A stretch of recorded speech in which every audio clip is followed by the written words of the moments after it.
Goya Cares is teaming up with border czar Tom Homan and investigative reporter Sara Carter to launch an initiative aimed at locating over 325,000 missing illegal migrant children for Human Trafficking Awareness Month. Here to discuss is Goya CEO Bob Unanue and Fox News contributor Sara Carter.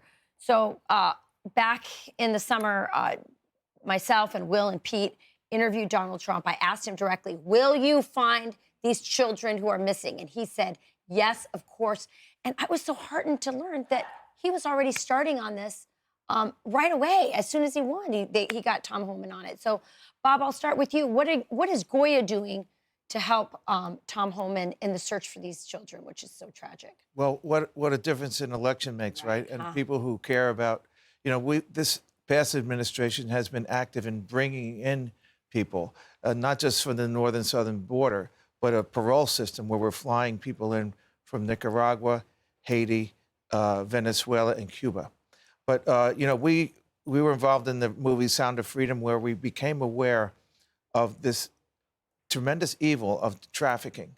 And so with that awareness, we formed a coalition of different people, organizations to raise awareness. We're going into schools with people like Monique Bear, Crime Stoppers, different groups to bring awareness to this problem, because before that we weren't aware that this last administration was actively bringing this in. We've gone from 85,000 children missing to 340,000, but they're not missing. They've been sold.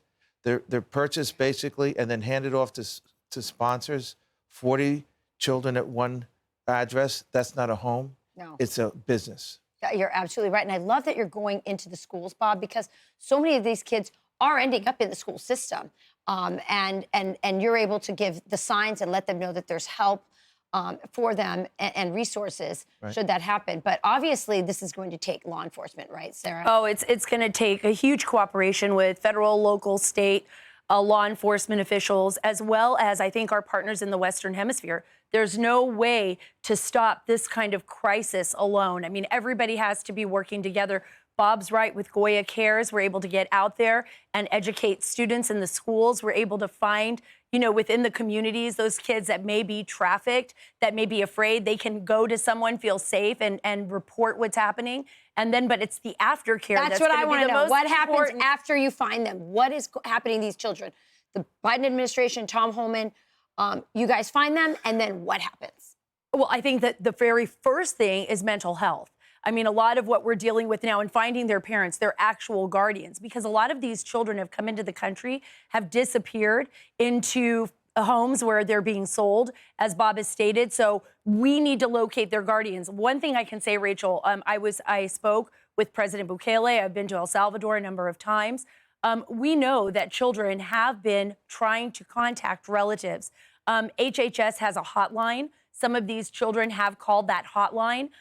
These children are going to find their way back to safety because Tom Homan is going to be leading that effort with President Trump. And the people who are trafficking these children in the United States need to be held to the full extent of the law. They absolutely have to be punished. There is no way that we can allow this to continue to happen. We're a nation that is based on principles and morals. And we can't sit around and we can't accuse anyone else of doing anything if we're not willing to take care of the problem that has happened in this country because of a wide open border under President Biden. Well, Bob, as you know, we were complicit in this. The Congress, the Democrats refused to do DNA tests on these children, and then they handed them off to people we don't know. They're telling me I have to wrap. One last sentence from you, Bob. This is the biggest industry in the world. It's the money and the power, that we seek, and this administration who cares about our kids, they're going to solve this. We've already, not 1 week into this administration, and we're already saving thousands of people. It's unbelievable. And it's remarkable what you've done, Sara. And Bob, there are very few CEOs who want to take on an ugly issue like this. God bless you for putting your efforts and your money behind something like this. Very few presidents. And very few presidents. Amen to that. Thank you, Bob. I'm Steve Doocy. I'm Brian Kilmeade. And I'm Ainsley Earhart. And click here to subscribe to the Fox News YouTube page to catch our hottest interviews and most compelling analysis.